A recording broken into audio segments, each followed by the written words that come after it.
جالس النبي صلى الله عليه وسلم يفكر، فنزل وينزل عليه جبريل. فلما نزل جبريل قامت خديجة وأخذت طعاما، صنعت الطعاما في البيت وأخذت الطعام تبحث عن النبي.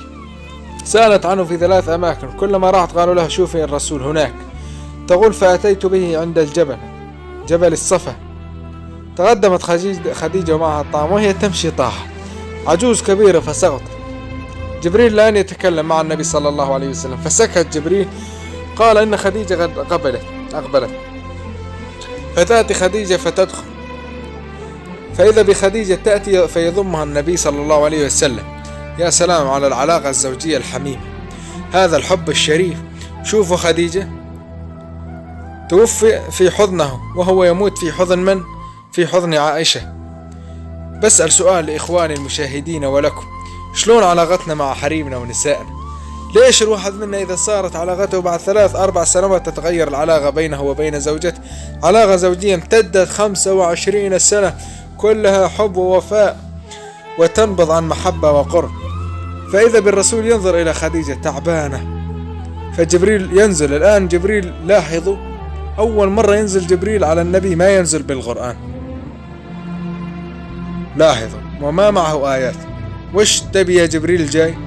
أنا أتيت أخبرك أن الله يغرق خديجة السلام في سلام معي، تحية أنا جاي أوصلها من قال يا محمد اغرق خديجة من الله من ربها السلام. وخديجة دخلت على النبي واحتضنها، فقال يا خديجة إن جبريل هنا، وجلست. قال إنه يغرقك من الله السلام، لأن النبي صلى الله عليه وسلم يقرأ خديجة ويخبرها بسلام الله تبارك وتعالى. قالت خديجة رضي الله عنها وأرضاها هو السلام ومنه السلام. ثم قال جبريل وأقرأها مني السلام حتى سلم لي عليه، حتى أنا سلم لي عليه. قال وأن جبريل يقرأك السلام. قالت وعليه السلام.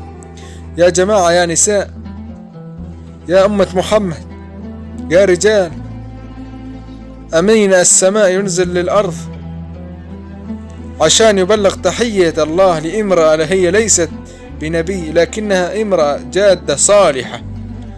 مرة وقفت قال النبي عنها لما قلت يا عائشة يا محمد خديجة كأن الله لم خلق، لقد أبدلك الله بخير منها. قال لا والله لم أبدل بخير منها، لقد آمنت بي يوم كفر بي الناس، وصدقتني يوم كذبني الناس، وأواستني يوم لم يكن هناك أحد يواسيني، ورزقني الله منها بالولد يوم لم أرزق منها بغيره. ثم سكتت عائشة تقول عرفت أن الرسول تأثر. قلت يا رسول الله استغفر لي. قال لا والله لن أستغفر لك حتى تستغفري لخديجة، استغفري لها وبعدين أستغفر لك خديجة. يا خديجة إن الله يغرأك السلام. قالت هو السلام ومنه السلام. كأن الله يقول لها يا خديجة أنت تعبتي وتألمتي، كنت تروحين للغار وأنت عجوز وتطلعين لمحمد وتأخذين الطعام، وصبرتيه وثبتيه وضميتيه ودثرتيه وزملتيه وذهبت به إلى رقد وثبتيه، والله لن يخزيك الله أبدا. كنت ناصرة له، كنت واقفا في وجه الباطل مع الحق، كنت مع محمد يقول الله إنني السلام. كأنه يقول لها ارتاحي يا خديجة ستموتين بسلام وتخرج روحك بهناء. وهذا هو مصدق قول الله وعلى الذين إن الذين قالوا ربنا الله ثم استقاموا تتنزل عليهم الملائكة ألا تخافوا ولا تحزنوا وابشروا بالجنة. ثم قال إن الله يبشرك يا إخوان، هذا لأمك أمك أنتم حاسين فيها قولوا أمي خديجة. هذا حبيبتنا خديجة أمنا رضي الله عنها، أمك هذه. الله يقول وأزواجه أمهاتهم، هذه أمنا خديجة رضي الله عنها.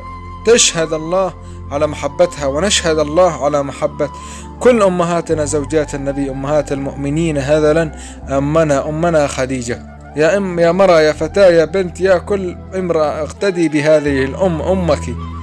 خديجة ينزل عليها جبريل ويخاطبها النبي عليه الصلاة والسلام برسالة جبريل، ثم يقول لها إن الله يقرأك السلام، ثم يقول وبشرها بيت في الجنة من إيش؟ من قصب القصب على شكل الغار. جاء كذا شكل العش لأنك كنت تجين عند محمد في الغار، تقول الرسول تعبد الليالي العدد، يقعد الأيام العدد، وكانت تجلس معه فترة من الأيام. جلوسك هنا وتثبيتك لمحمد عوضك يا خديجة بيت في الجنة. وقال بعض العلماء لأنها فتحت بيتها للنبوة واستقر النبي في بيتها أبدلها الله بيتا في الجنة، ولأنها تعبت في الدنيا قال لها الله بيت يقرأك السلام ويبشرك ببيت في الجنة من قصب لا تعب فيه ولا نصب، ما عاد فيه التعب. اللي مر عليك يا خديجة ليس فيه نصب بإذن الله جل في علاه. أسألكم سؤال، تتوقع لحظة الموت إذا نزلت عليك تنزل عليك مثل ما نزلت على خديجة بسلام؟ ترى خديجة ماتت في هاللحظة، فقام جبريل وخرج وقام النبي فاحتضن خديجة وأخذت تقول له الكلمات الجميلة. قالت يا محمد والله لن يخزيك الله أبدا، والله لن يخزيك الله أبدا، إنك تصل الرحم،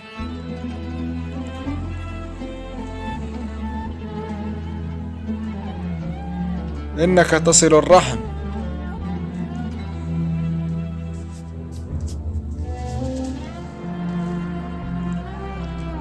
والله لن يخزيك الله أبدا، إنك تصل الرحم وتعين على نوائب الحق. اصبر يا محمد وخذ بوصية ورقة ابن نوفل، فإن قومك سيؤذونك وإنهم سيطردونك وإنهم سيعادونك، وتثبت حتى في آخر لحظة. هذه الزوجة المثالية الحقيقية التي عرفت قيمة هذا الرجل وهذه الرسالة رضي الله عنها وأرضاها، ثم ماتت وهي في حضن حبيبها صلى الله عليه وسلم، وحزن النبي عليها حزنا شديدا وتعب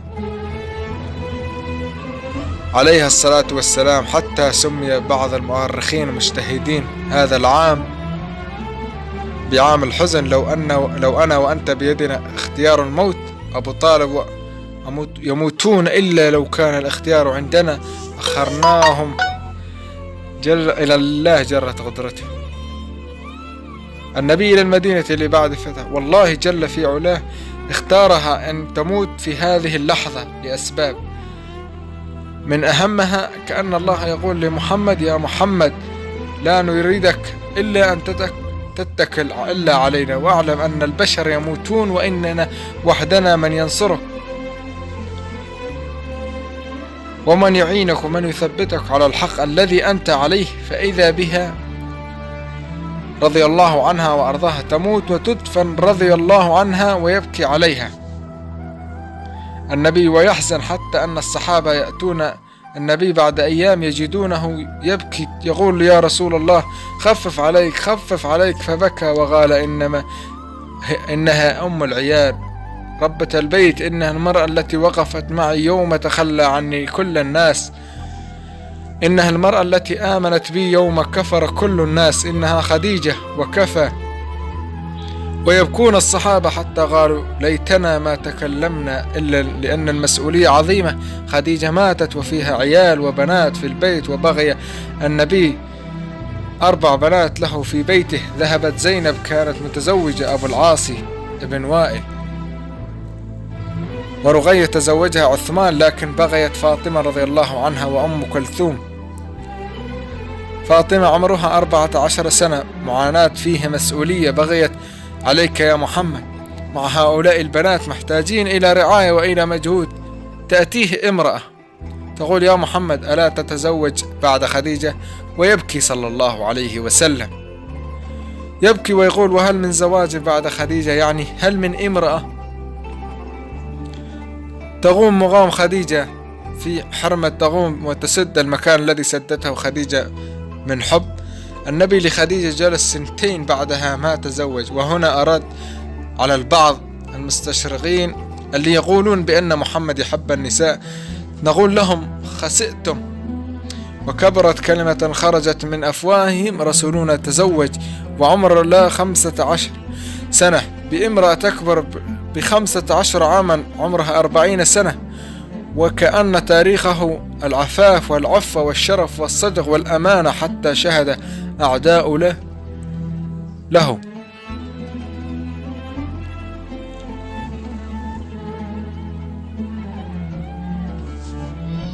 ثم بقي عليه الصلاة والسلام عامين، وأول من تزوج بعد خديجة